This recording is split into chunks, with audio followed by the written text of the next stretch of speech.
हाँ भाई, कैसी चल रही है मेरे बच्चों की जिंदगी। I am Amit, your physics teacher. जैसे यहाँ पे लिखा, फिजिक्स से भाईचारा। बिल्कुल, हम फिजिक्स से भाईचारा ही करने वाले हैं, फिजिक्स नहीं पढ़ेंगे। फिजिक्स हर कोई पढ़ा रहा है, मुझे नहीं पढ़ानी फिजिक्स। मुझे तो मुझसे करवाना है भाईचारा, क्योंकि जिससे यारी होती है ना, उससे कभी नाराजगी नहीं होती। आगे चलते हैं। और इसके बाद अब हम देखेंगे। अच्छा अच्छा, एक बात बताओ, अगर मैंने यहाँ पे भाईचारे की बात कर दी तो क्यों ना टॉपिक भाईचारे की तरह ही करें, है ना। चलाओ देखते हैं एक बार कि टॉपिक क्या है हमारा। गैस करना खुद ही।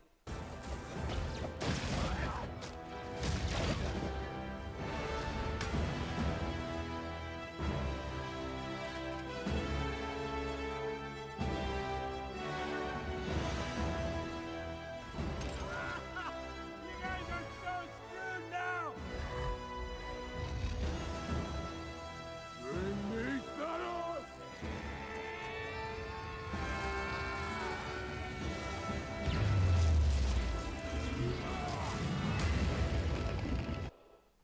यस, तो हमारा टॉपिक है इलेक्ट्रिसिटी नहीं, इलेक्ट्रॉन की सिटी। यस, तो इलेक्ट्रॉन की सिटी अगर हमारे पास ये टॉपिक है तो इससे पहले हमारा ये रूल बनता है, जैसे अभी हमने बोला कि इलेक्ट्रॉन की सिटी क्या है। ये इलेक्ट्रॉन की सिटी, और इलेक्ट्रॉन अगर एक सिटी में रह रहे हैं तो वो कहीं ना कहीं तो रह रहे होंगे। जैसे हम अगर देखें तो हम भी कहीं ना कहीं रह रहे हैं। हम कहां पे रह रहे हैं? अपने घर में।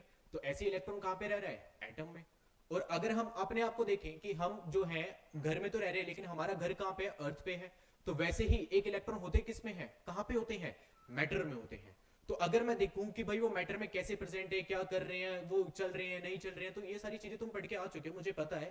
पर फॉर योर मोर नॉलेज मैं एक चीज और तुम्हें दिखाऊंगा, और उसमें मेरे को बताओ कि समझ आया कि इलेक्ट्रॉन चलते कैसे कैसे नहीं चलते।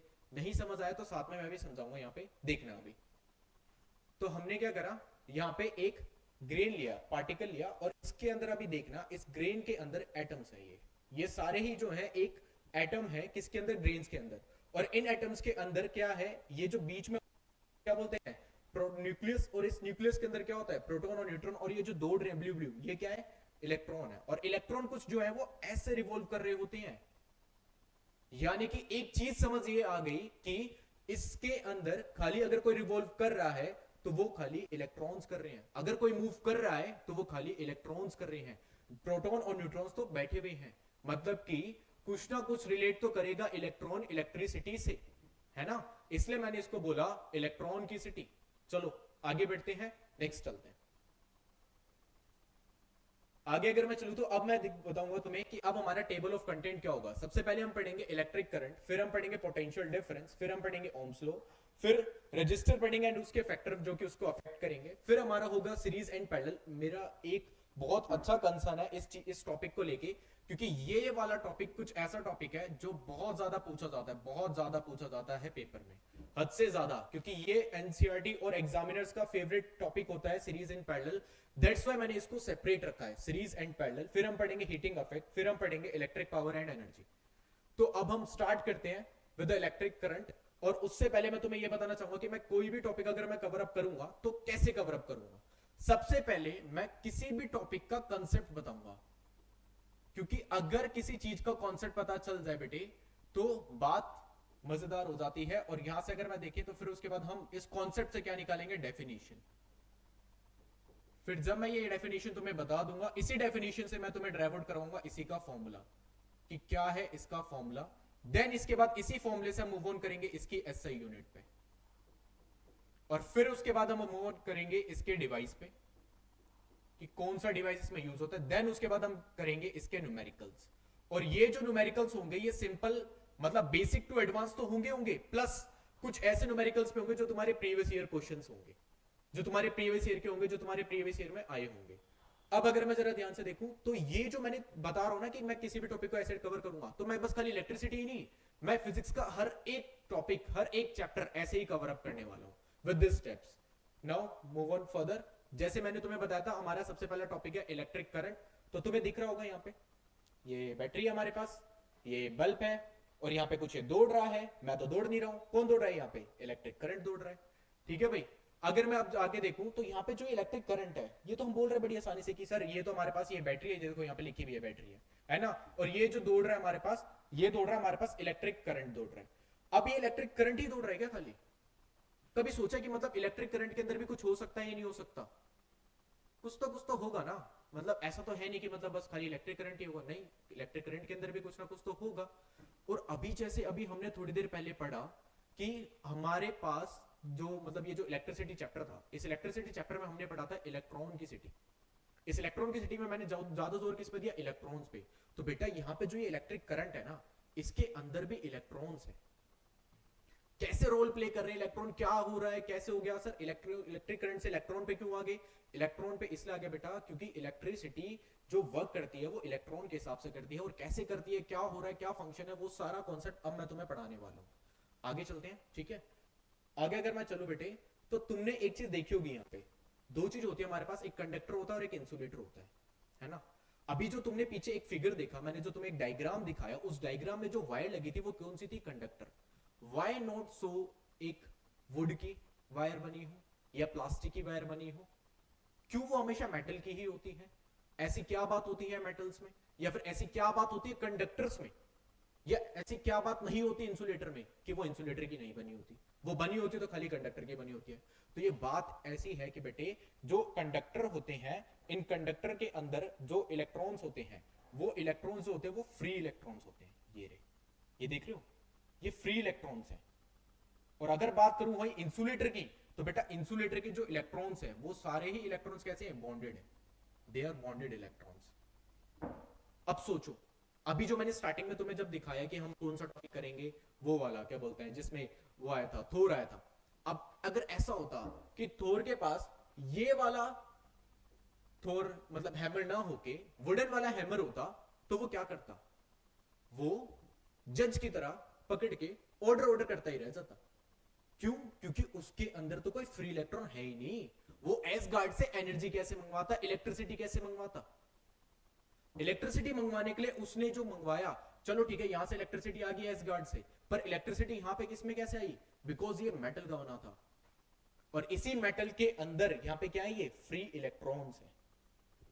और यही फ्री इलेक्ट्रॉन क्या करते हैं, फ्लो करवाने में हेल्प करते हैं। किसको फ्लो, इलेक्ट्रिक करंट को। यानी कि फ्लो, इलेक्ट्रिक करंट को फ्लो इलेक्ट्रॉन से कैसे, अभी और बताऊंगा, दिक्कत मत लो। पहले ये समझो कि एक कंडक्टर के अंदर वो फ्री इलेक्ट्रॉन्स वर्क कैसे कर रहे हैं। तो यहां पे अगर मैं जरा ध्यान से देखूं, तो मेरे पास जो ये इलेक्ट्रॉन्स हैं, ये मैंने अभी फ्री स्टेट में बताए हैं, और अच्छे से समझते हैं कि कैसे फ्री स्टेट में। देखो, इट सीम्स लाइक ऐसे, ये मेरे पास पर्टिकुलर एक एटम है, और ये मेरे पास है इलेक्ट्रॉन्स। देख रहे हो ये कैसे भागते हुए जा रहे हैं, पकड़ में भी नहीं आ रहे, देखो, है ना।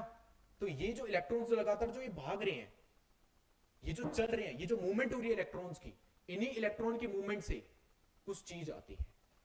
वो चीज क्या आती है वो अभी मैं थोड़ी देर में बताऊंगा। और दूसरी बात, सर इस कंडक्टर के अंदर से ये इलेक्ट्रॉन बाहर कैसे आ गया, इसको बाहर करने के लिए भी हमने यहां पे एनर्जी दी है। वो एनर्जी है सीक्रेट एनर्जी, आगे के कॉन्सेप्ट में पढ़ेंगे हम इसे, ठीक है। आगे चलते हैं। अब एक क्वेश्चन बताओ जरा जल्दी से, कि why does a conductor conduct a electric current whereas insulator doesn't. ऐसी क्या बात है कंडक्टर्स में कि वो कंडक्ट कर पा रहे इलेक्ट्रिक करंट, लेकिन इंसुलेटर्स नहीं कर पाते। तो अभी हमने देखा कि जो इंसुलेटर थे उनके इलेक्ट्रॉन्स बॉन्डेड थे, पर कंडक्टर के इलेक्ट्रॉन्स बॉन्डेड नहीं थे, दे आर फ्रीली मूव। तो इसलिए इसका आंसर क्या है, free electrons. They are metals. अरे भाई मेटल्स है माना, पर मेटल्स में ऐसी क्या प्रॉपर्टी है, मेटल्स में है कि वो फ्री इलेक्ट्रॉन्स उनके पास, दे कैन इजीली मूव, वो बॉन्डेड नहीं है इंसुलेटर की तरह, दैट्स व्हाई। आगे चलते हैं। अब एक क्वेश्चन ये आता है कि अभी मैंने तुम्हें वो बल्ब वाला जब करवाया था, उसी बल्ब वाले में मैंने तुम्हें एक दिखाया था कि वायर है, वायर के अंदर से करंट जा रहा है। तो वो जो वायर है, वो वायर किसकी बनी होती है, which metal is used to make almost all the electric wires, copper की, एल्यूमिनियम की, स्टील की, आयरन की, किसकी, कॉपर, पक्का। कॉपर की अगर वो बनी रहती है बेटे, तो कॉपर ही की क्यों, बाकियों की क्यों नहीं होती, बाकियों की क्यों नहीं होती, सोचा कभी, नहीं सोचा ना। चलो मैं बताता हूं क्यों होती है। कॉपर की बेटा इसलिए होती है, अगर मैं कॉपर का एटॉमिक नंबर देखूं तो ये रहा मेरा 29। 29 जो है मेरा कॉपर का क्या है, एटॉमिक नंबर है। ये जो 29 कॉपर का एटॉमिक नंबर है बेटा, उसकी अगर मैं इलेक्ट्रॉनिक कॉन्फ़िगरेशन करूंगा 2 8 8 18 के अकॉर्डिंग, केमिस्ट्री में पढ़ के आए हो ना बेटे, ऐसे ही 2 8 18 और यहाँ पे 32 आता है ना। तो इसके अकॉर्डिंग अगर मैं देखूंगा तो यहाँ पे आ जाएगा मेरे पास 2, फिर 8, फिर 18, फिर 1, 8 2 10, 10 और 8 18 28 और 1 29, यानी कि 29 इलेक्ट्रॉन्स। तो यहां पे अगर मैं देखूं तो उसके आउटरमोस्ट सेल में कितने इलेक्ट्रॉन बचे? खाली 1 इलेक्ट्रॉन बचा बच्चे। और कंडक्टर क्या कर रहा है? कंडक्ट करवा पा रहा है इलेक्ट्रिसिटी। कब? क्योंकि उसके पास फ्री इलेक्ट्रॉन है। अब मेरे को फ्री करना पड़ेगा इसका 1 इलेक्ट्रॉन। अगर 1 इलेक्ट्रॉन को फ्री करने के लिए जो एनर्जी लगेगी वो मेरे पास कम लगेगी, इसलिए copper is used for all the electrical wires, क्योंकि उसमें से इलेक्ट्रॉन को बाहर निकालना बहुत ज्यादा इजी है, जितना तुम्हारा सांस लेना उतना ही। इसलिए एल्यूमिनियम में पॉसिबल नहीं है, वहां पे 3 होते हैं इलेक्ट्रॉन लास्ट सेल में। आयरन का तुम देखोगे, समझ आया? ओके, तो इसलिए हम हमेशा कौन सी वायर लेते हैं? कॉपर की वायर लेते हैं। हाँ भाई, तो अब हम पढ़ेंगे इलेक्ट्रिक चार्ज। क्या है इलेक्ट्रिक चार्ज? अगर मैं इस इलेक्ट्रिक चार्ज में देखूं बेटे, तो अभी तक मैं ये पढ़ के आ चुका हूं कि कंडक्टर के अंदर फ्री इलेक्ट्रॉन्स होते हैं। वो फ्री इलेक्ट्रॉन निकले जा रहे हैं, फ्लो हो रहे हैं, फ्लो हो रहे हैं। क्या 1 इलेक्ट्रॉन हो रहा है? नहीं। 2 हो रहे हैं? नहीं। 3 हो रहे हैं? नहीं, है ना? नहीं हो रहे। 2 ना 1 ना 2 ना 3 ना 5, बिल्कुल भी नहीं हो रहे। वो क्या हो रहे हैं? मिलियंस ऑफ इलेक्ट्रॉन्स है भाई वहां पे। क्यों? क्योंकि वहां पे मिलियंस ऑफ एटम है। अब जब मिलियंस ऑफ एटम में मिलियंस ऑफ इलेक्ट्रॉन होंगे तो हर एक इलेक्ट्रॉन को कैलकुलेट करना इजी है? नहीं है सर। मिलियंस बार लिखना भी पॉसिबल नहीं है। ऐसे ही अगर मैं यहाँ पे, जैसे ये लड्डू है, ये लड्डू क्यों बना होगा भाई? बच्चे पहले बूंदी बूंदी खाते रहेंगे, फिर बोलेंगे बूंदी खा करके परेशान हो गए। कस ऐसा होता है कि एक इकट्ठे करके कुछ हमें बना के दे देते, तो हुआ क्या? ऐसे ही यहाँ पे इन बूंदियों को इकट्ठा कर करके क्या बना दिया? लड्डू। और इनकी एक स्पेशलिटी बताऊं, अगर मैं एक सिंगल बूंदी को भी खाऊंगा ना बेटे, और एक लड्डू को भी खाऊंगा, तो इन दोनों का ही टेस्ट क्या रहेगा? हमेशा सेम रहेगा। हमेशा क्या रहेगा? सेम रहेगा, सेम एज इट इज। यहाँ पे जो एक हमारे पास जो एटम होता है बेटे, इस एटम के अंदर जो एक इलेक्ट्रॉन होता है, इस इलेक्ट्रॉन का चार्ज होता है हमारे पास 1.6 इंटू 10 की पावर -19 कोलम। ये हमारे पास एक इलेक्ट्रॉन का चार्ज होता है बेटे। और ऐसे ही कितने इलेक्ट्रॉन्स हैं? मिलियंस ऑफ इलेक्ट्रॉन है। अब साइंटिस्ट ने क्या करा कि एक काम करते हैं ना, क्यों ना इन इलेक्ट्रॉन्स का एक ग्रुप बना देते हैं। जब सारे ही इलेक्ट्रॉन सेम है, सबके इलेक्ट्रॉन की प्रॉपर्टी सेम है, सबके इलेक्ट्रॉन का चार्ज भी सेम है, सारे इलेक्ट्रॉन का चार्ज सेम है, तो क्यों ना हम सभी को इकट्ठे करें और बोले Q is equals to Ne। अरे सर ये आपने Q क्या लिख दिया? अरे Q कुछ नहीं, यही है बस, इलेक्ट्रिक चार्ज। यानी कि इलेक्ट्रिक चार्ज क्या है? Q is equals to Ne। यानी कि उन्होंने क्या करा? मिलियंस ऑफ इलेक्ट्रॉन का ग्रुप बनाया और उसको लिख दिया Q is equals to Ne। बात खत्म, बस यही था। चार्ज यही होता है। और चार्ज की ऐसे यूनिट क्या हुई? तो अगर मैं देखूं तो ये तो बस खाली एक नंबर ही है। बात तो रही, तो यहाँ पे अगर मैं देखूं तो यहाँ पे तो इलेक्ट्रॉन आ गया, और इलेक्ट्रॉन का यहाँ पे हमने क्या लिया? इलेक्ट्रॉन का चार्ज लिया, उसकी क्या होती है? कोलम। तो यानी कि इसकी ऐसा यूनिट भी क्या हो जाएगी? कोलम हो जाएगी बेटे। समझ आया? इसकी ऐसी यूनिट भी क्या हो जाएगी? कोलम हो जाएगी। बस यही हमारे पास क्या? Electric charge Q is equal to Ne। ऐसे ही ये ड्राइव आउट हुआ। उन्होंने कुछ नहीं करा, मिलियंस ऑफ इलेक्ट्रॉन को लिया, इकट्ठे करके लिखा और वहां से एक फॉर्मूला ड्राइव आउट कर दिया, Q is equals to Ne। आगे चलते हैं। अब एक क्वेश्चन जवाब दो जरा जल्दी से। What is the SI unit of the charge? Coulomb, second, number of electron, या नहीं हो पता? बता जल्दी बता, क्या होगा? हाँ यस, अभी तो पढ़ा हमने कोलम। तो coulomb is our SI unit of किसकी? इलेक्ट्रिक चार्ज की। एंड इसको सिंबलाइज कैसे करते हैं? ऐसे, ये बस सिंपल। लग रही है ना आसान एकदम फिजिक्स? भाई बहुत आसान है फिजिक्स, टेंशन नहीं लेना। आगे चलते हैं। अब हम पढ़ेंगे फॉर्मेशन ऑफ इलेक्ट्रिक करंट। हमने क्या पढ़ा? हमने ये पढ़ा कि सर हमारे पास थी ऐसे करके एक वायर, हमारे पास थी ऐसे करके एक वायर, ये रही वायर। इस वायर में क्या था कि छोटे छोटे एटम्स थे, उन एटम से इलेक्ट्रॉन बाहर निकल रहे थे और वो ऐसे चल रहे थे। और हमने करा क्या? हमने इनका एक ग्रुप बनाया और इन्हीं ग्रुप को हमने क्या दिया? इलेक्ट्रिक चार्ज कह दिया। यही कह दिया। अब जो इलेक्ट्रिक चार्ज चल रहा है बेटा, वो किसके रिस्पेक्ट में चल रहा है? सोचो, किसके रिस्पेक्ट में चल रहा होगा वो electric charge? Think about it, कि मतलब चल रहा है, ठीक है, किसके रिस्पेक्ट में चल रहा होगा? टाइम के रिस्पेक्ट में, बिकॉज यहाँ पे कोई और क्वांटिटी है नहीं। हम टाइम के रिस्पेक्ट में तो बताएंगे कि भाई 1 सेकंड में इतने इलेक्ट्रिक चार्ज चलेगी। अब इलेक्ट्रॉन नहीं बोलेंगे, अब क्या बोलेंगे? इलेक्ट्रिक चार्ज बोलेंगे, क्योंकि हमने ग्रुप्स ऑफ इलेक्ट्रॉन को क्या बना दिया है? इलेक्ट्रिक चार्ज बना दिया। ठीक है, तो यहाँ पे क्या हो रहा है? नंबर्स ऑफ इलेक्ट्रॉन जा रहे हैं, यानी कि इलेक्ट्रिक चार्ज जा रहा है। किसके रिस्पेक्ट में जा रहा है? टाइम के रिस्पेक्ट में जा रहा है। बस फिर तो यानी कि हम यहाँ पे क्या बोलेंगे कि भैया जब यहाँ से एक इलेक्ट्रिक चार्ज जाएगा with respect to the time, और जाने को हम क्या बोलेंगे? Flow of charge. यानी कि फ्लो ऑफ चार्ज जब जाएगा with respect to time, that is called, क्या क्रिएट करेगा वो? Electric current. And this how the electric current will form. बस यही कि किसी भी फ्लो चार्ज का फ्लो होना with respect to time, that is called a electric current. बस यही है, यानी कि the flow of charge, the flow of charge with respect to time, with respect to time is called electric current। बस यही है और कुछ नहीं है, यही है बस, बस सिंपल, बल्ले बल्ले। चलो आगे देखते हैं। ओहो, फॉर्मूला। जैसे अभी हमने क्या क्या कर लिया, अभी हमने कॉन्सेप्ट कर लिया, कॉन्सेप्ट से पीछे डेफिनेशन भी बना ली हमने कि क्या डेफिनेशन थी, the flow of charge of, the flow of charge per unit time is called electric current.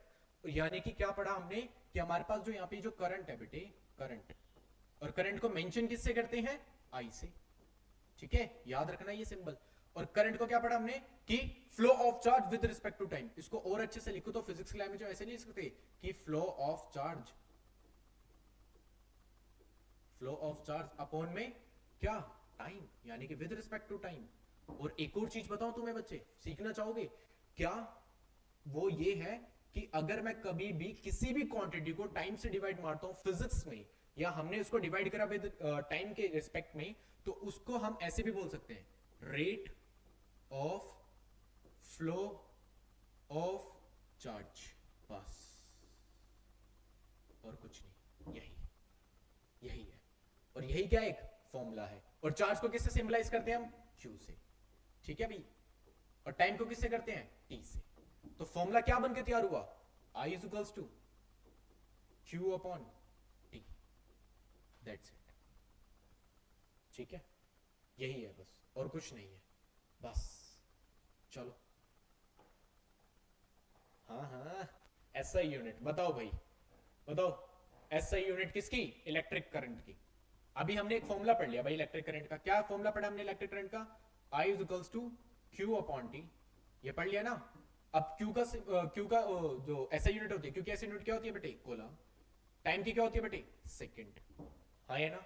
तो क्या होगी इसमें से बताओ, जल्दी बताओ, ए होगी, बी होगी, सी होगी, डी होगी, या माइंड अपॉन फन, ये होगी, मेरे को तो लग रहा है डी होगी, है ना।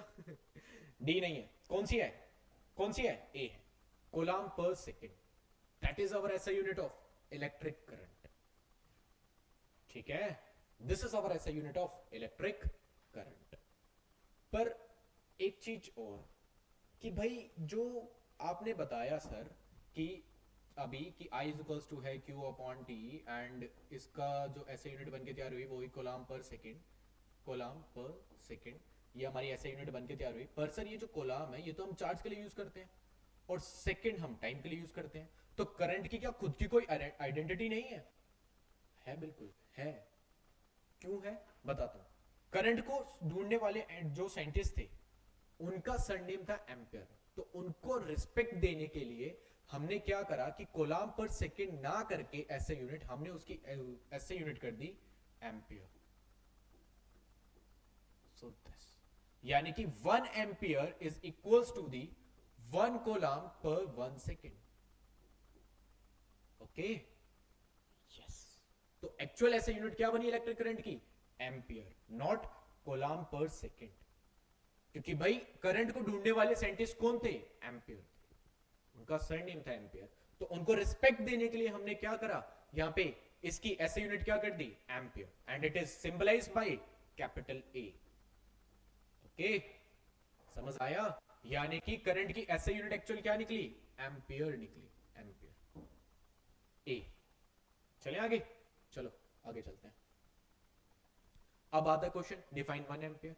और सच बताऊं ये सबसे इंटरेस्टिंग टॉपिक है, और साथ ही साथ एक बात और कि ये ना एग्जामिनर का भी बड़ा फेवरेट क्वेश्चन होता है, डिफाइन 1 एम्पियर। तुमने पढ़ा भी होगा क्लास 9th में, define 1 Newton, define 1 joule, define 1 volt, ये सारे क्वेश्चन।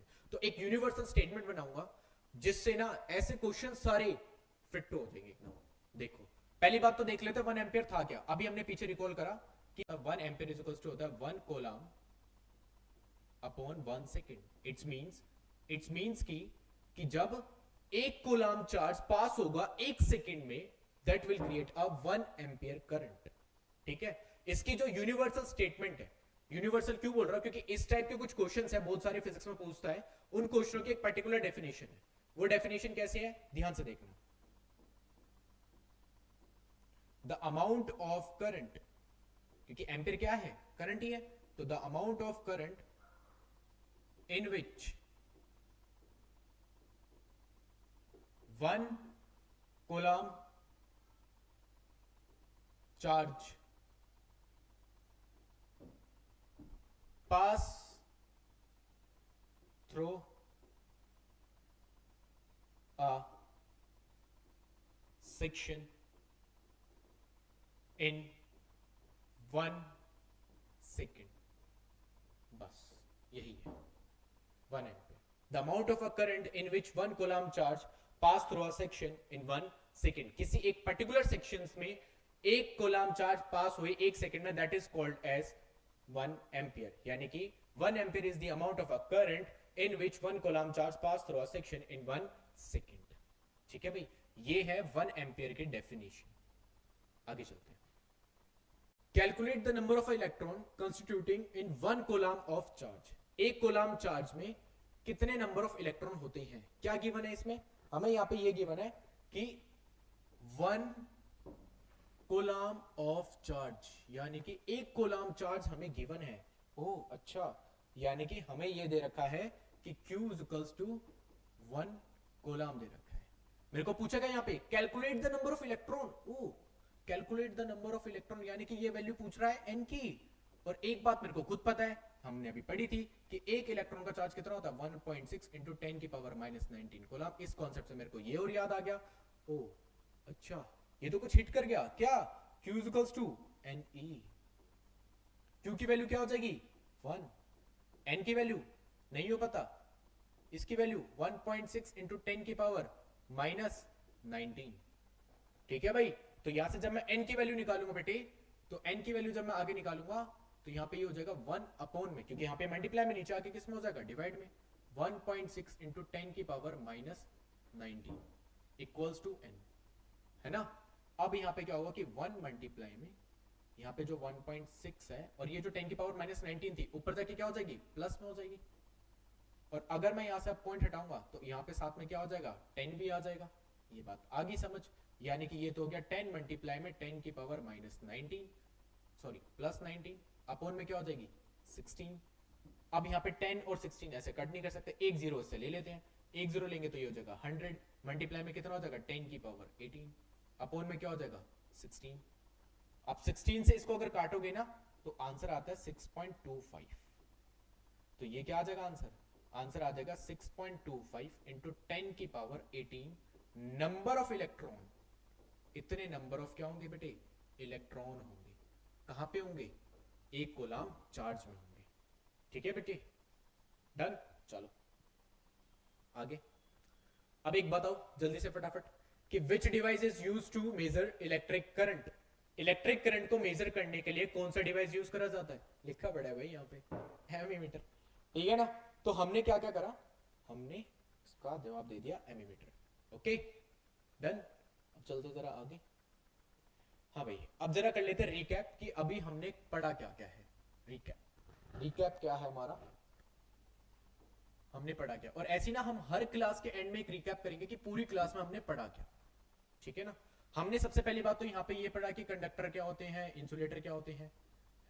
कंडक्टर और इंसुलेटर हमने पढ़े यहाँ पे। और फिर हमने ये पढ़ा कि कंडक्टर के अंदर क्या होते हैं, फ्री इलेक्ट्रॉन्स होते हैं और इसमें फ्री इलेक्ट्रॉन्स नहीं होते। फिर उसके बाद हमने वहां से क्या कंक्लूड करा कि वहां पे मिलियंस ऑफ इलेक्ट्रॉन है। फिर हमने वहां से चार्ज को कंक्लूड करा, वेयर चार्ज हमारे पास क्या है, Q इक्वल्स टू Ne। इसकी एसआई यूनिट क्या आई भाई हमारे पास, यहाँ पे एसआई यूनिट आई कूलम आई। और एक और बात क्या कि हमने एक और चीज समझी कि एक इलेक्ट्रॉन के अंदर जो चार्ज होता है बेटे वो कितना होता है 1.6 इंटू 10 की पावर -19 कूलम। ठीक है भाई, आगे अगर मैं चलूं तो फिर उसके बाद हमने क्या पढ़ा यहाँ पे, करंट की फॉर्मेशन करके करंट के बारे में पढ़ा था, जो कि क्या होता है Q equals to I equals to Q upon T, sorry Q equals to नहीं, I equals to Q upon T।